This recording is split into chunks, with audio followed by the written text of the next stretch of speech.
Yo, BookTok is surprisingly great.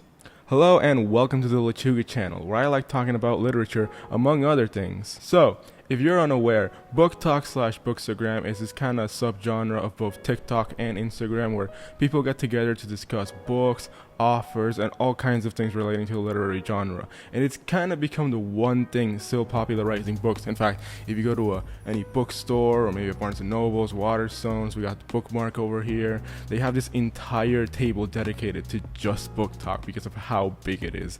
Now, if you're unaware or unfamiliar with the platform, then you might not know of a lot of great books that they recommend. Surprisingly great books. It's books that you might have not heard of before, books that you should 100% check out if you haven't.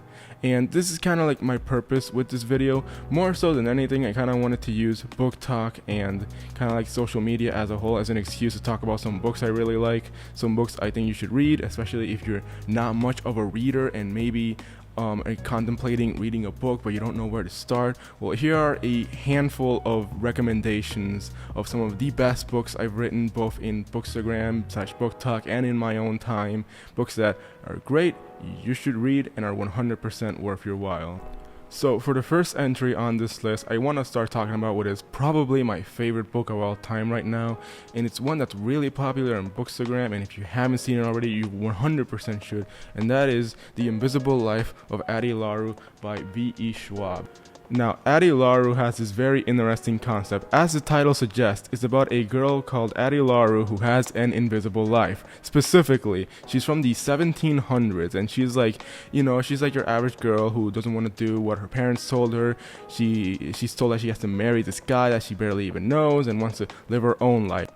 So on the day of her wedding, when she's kind of done with everything, she ends up running away from everybody. She runs away from her parents, she runs away from her should-be husband, and ends up in the middle of the woods and starts praying. Now, here's the thing. She starts praying to the wrong gods, as an older lady told her earlier in the book. She prays to the wrong gods and ends up summoning the equivalent of the devil, who essentially makes a deal with her. She will have an invisible life. She will be completely free, but in exchange, she has to give him her soul eventually, whenever she wants to. And of course, since she made a deal with the devil, it has the most ironic twist by having her be essentially invisible. She can talk to people, but they'll forget about her immediately. Everything about her life up until this point has been completely erased, and she essentially doesn't exist. She's also immortal now, which is awesome. So that's kind of like the basic synopsis of the book. By the time it starts, it's already been like 300 years since she made the deal with the devil. It's now 2014, and she's just starting to live her life. And that's kind of like the emphasis of the book. It's mostly just a lot of conversations. It's a lot of talking. It's a lot of very kind of mundane scenarios, but that's what I think makes it so great. There's not like an earth-shattering plot or anything. There's not some big bad supervillain. Instead, it's just kind of a girl learning to kind of both deal with her isolation, but also kind of see the good in the world, see the good in herself, find forgiveness in other people, find good in other people, and so on. Addie LaRue as a character is one of the best protagonists I've read in the book. She's very well developed. There's a lot of flashbacks throughout the book, further kind of showing you what her life was like, what she was like for the last 300-ish years of her life, which is immortal, she's invisible, and you see a lot about her. You grow a deep connection with her, and that with the subsequent ending really touches your heart and makes for one of the most satisfying conclusions I read in a book. And it's not just Addie LaRue. Pretty much all of the characters in this book are fantastic. Other than Addie LaRue, there are two other characters that are equally as important as her that I'm not going to spoil who they are, but they're also super well developed. They get a whole chapter dedicated to just them, and you grow a very deep connection with all of them. All of these characters are absolutely fantastic, and it's what makes The Invisible Life of Addie LaRue such a fantastic book. If you haven't read this one, it is a bit fake, and there are a few problems I have with it. Primarily, the flashbacks can go on for a bit longer than needed, but honestly, I don't really think that's much of an issue when you take a book that does so many things right, and does a book that just perfectly wraps everything together. If you haven't read The Invisible Life of Addie LaRue, I highly recommend it. It's a bit long, but it's worth the while. So for my next book, I want to talk about what is currently my go-to when it comes to recommending people books, and that is The Inheritance Games by Jennifer Lynn Barnes. This book has one of the most interesting synopses I have ever read in a book, a lot other than Addie LaRue, of course. So this is a book about a girl, right? She's kind of like the most generic. There's nothing really special about her. She's 18. She's about to graduate high school, and she's very poor. She doesn't have a lot going on with her life. But then one day, this guy called Grayson Hawthorne walks up to her and tells her that the super billionaire, trillionaire guy, like this big industry who's super rich, recently died, and in his will, there's a part that says that she has to be there when it's being read. And she's like, whoa, what? What do you mean? What do I have to do with this guy? So then they fly her to where the guy's will is being read, and while it's being read, it is revealed that the guy didn't leave anything for any of his sons, for any of his grandsons, any of his daughters, nothing. Instead, he left the majority of his wealth to this seemingly random girl, and now she has to deal with not only the immense popularity that comes from amassing this really just stupid amount of money, but also with the remaining Hawthorne family, which is out to get her basically for essentially feeling like they were cheated out of their familiar's money. It is an extremely interesting concept and already puts the book at a very engaging rate. And that's kind of how I would describe a lot of the Inheritance Games. It is one of the most engaging books I have ever read in my life. Every single page is filled with all sorts of plot twists, of secrets revealed. There are characters that know more than they let on. There are characters that seem like they know more, but they don't really know anything. And it just feels like in every single page, you're just kind of deducing like what is happening, what is going to happen next. There's this huge sense of engagement, and every single chapter ends with something that's surprising and doesn't feel cheap.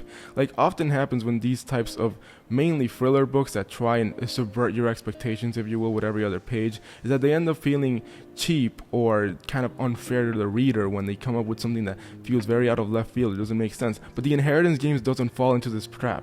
Every single plot twist makes sense and is satisfying to the story. And that is a huge achievement, if you ask me, when it comes to writing something engaging. Now, it's not just the writing and the engagement that makes it such a great book.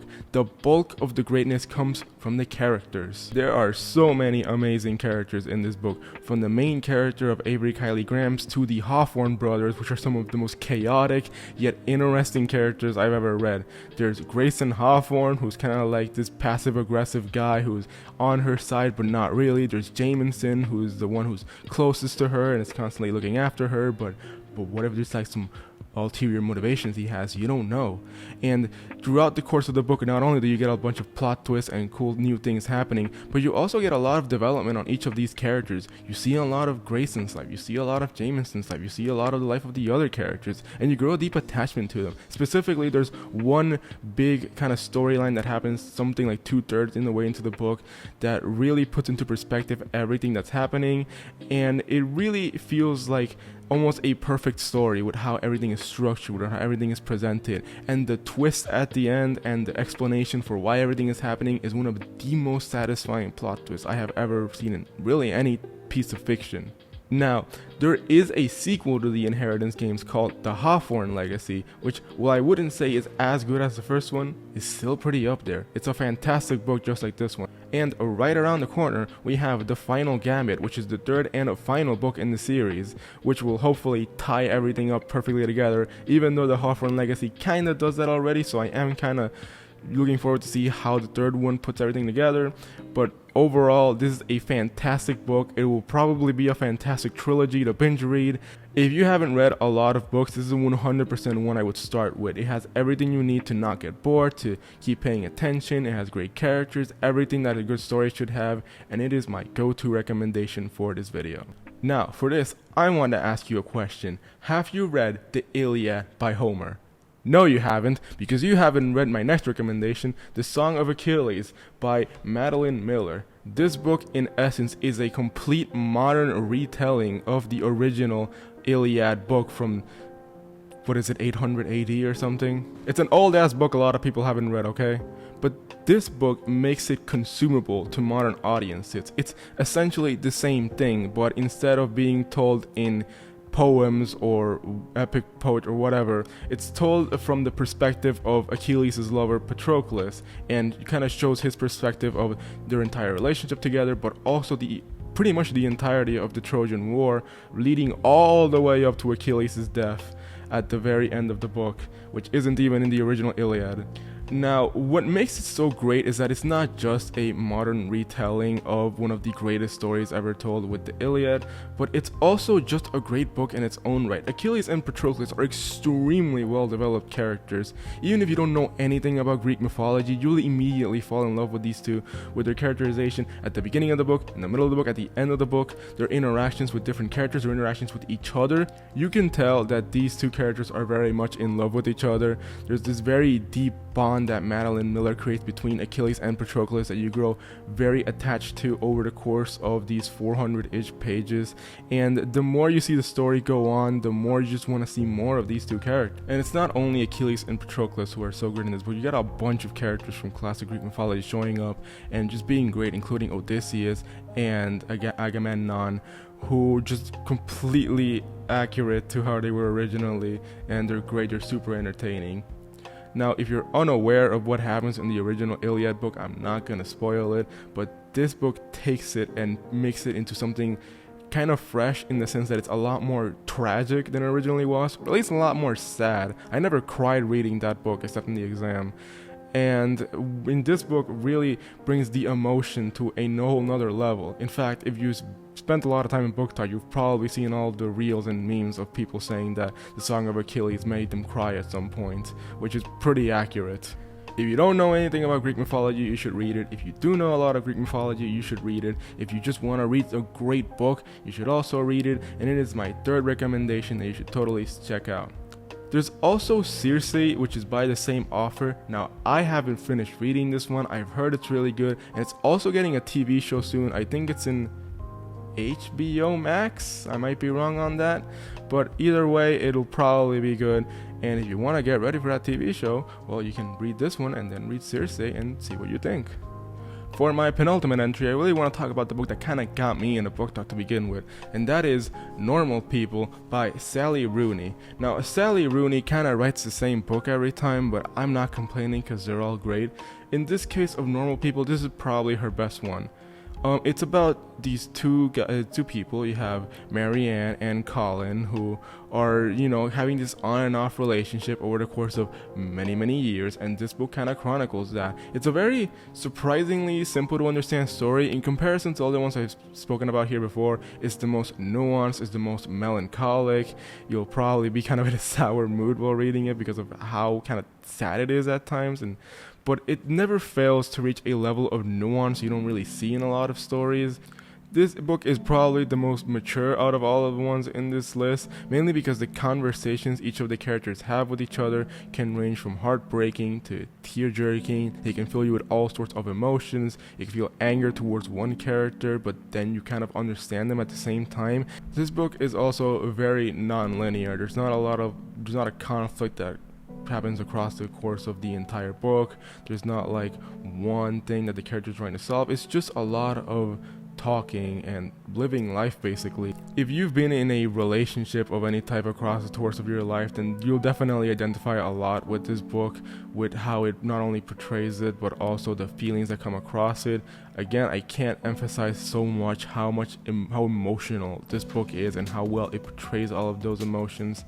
Even if the ending can be a little hit or miss for some people I've seen, I think it's pretty good. It kind of leaves things out in the open, but I think it's a solid book, and you should definitely read it. It's one of my favorites.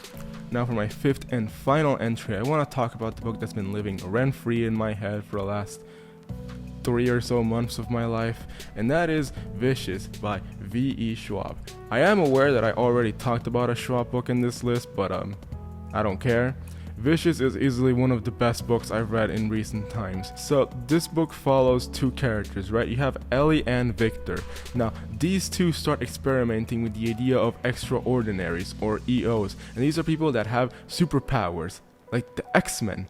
And basically what they discovered is that if you survive a near-death experience of any kind, then you will get your very own superpower. Isn't that awesome? Well, apparently no, that's not awesome, because Ellie, one of the main characters, is like, hey, we can't have EOs in our life. That's against God's plan. I'm going to murder all of them. But then Victor's like, hey, how about let's not do that? This of course creates a huge source of conflict between the two characters, and their constant back and forth between trying to kill each other is at the center of what makes the book so great. Already, the very first line of the book has you engaged. It has Victor and another character I'm not going to spoil digging up a grave. That's not how a lot of books start. Then you have this 2-page scene of two characters digging a grave, and then it cuts to 10 years before to a scene that seemingly has nothing to do with it, and you're like, whoa, wait, what's happening? Why are these two characters digging a grave? And then as the book goes on, the first half is mostly dedicated to this scene that happened 10 years ago, all the things that led to these events, while occasionally drip feeding you stuff that's happening in the present that adds more mystery, it adds more engagement. You're like, whoa, what's gonna happen? How's Victor gonna defeat Ellie? Is he gonna defeat Ellie? Like, what are these characters? How do they apply to the plot? It's all really well written, and you just want to read everything in one go. I almost binge read the whole book. Now, of course, while the conflict between Ellie and Victor is at the core of what makes the book so great, the characters as well. There are a lot of characters throughout the course of the book. Some characters that are more minor than others that you think you might not like as much, but you do. B.E. Schwab dedicates whole chapters to just specific characters just to develop them, make you care about them, and make you see the importance of them. You really grow a surprisingly deep attachment to all of the main characters, especially the main three, which is Victor's gang that sets out to defeat Ellie, which all culminates in this one final battle between the main three, Ellie, and another character that I'm not going to spoil. The ending is extremely satisfying. Everything comes together perfectly. It all makes sense, and it all has the perfect last line to wrap everything up. Similar to the Inheritance games, this is also one I highly recommend reading if you don't read a lot of books, because it has everything a good book should have, plus it has superheroes in it. And who doesn't like superheroes at this point?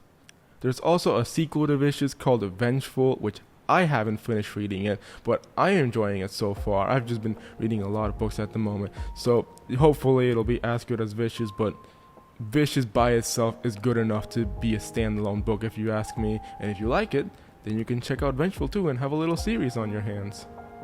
So those are all the books I have to talk about for this video. Are there any books from BookTok or Bookstagram that you would like? Maybe some books in general? Make sure to tell them in the comments below.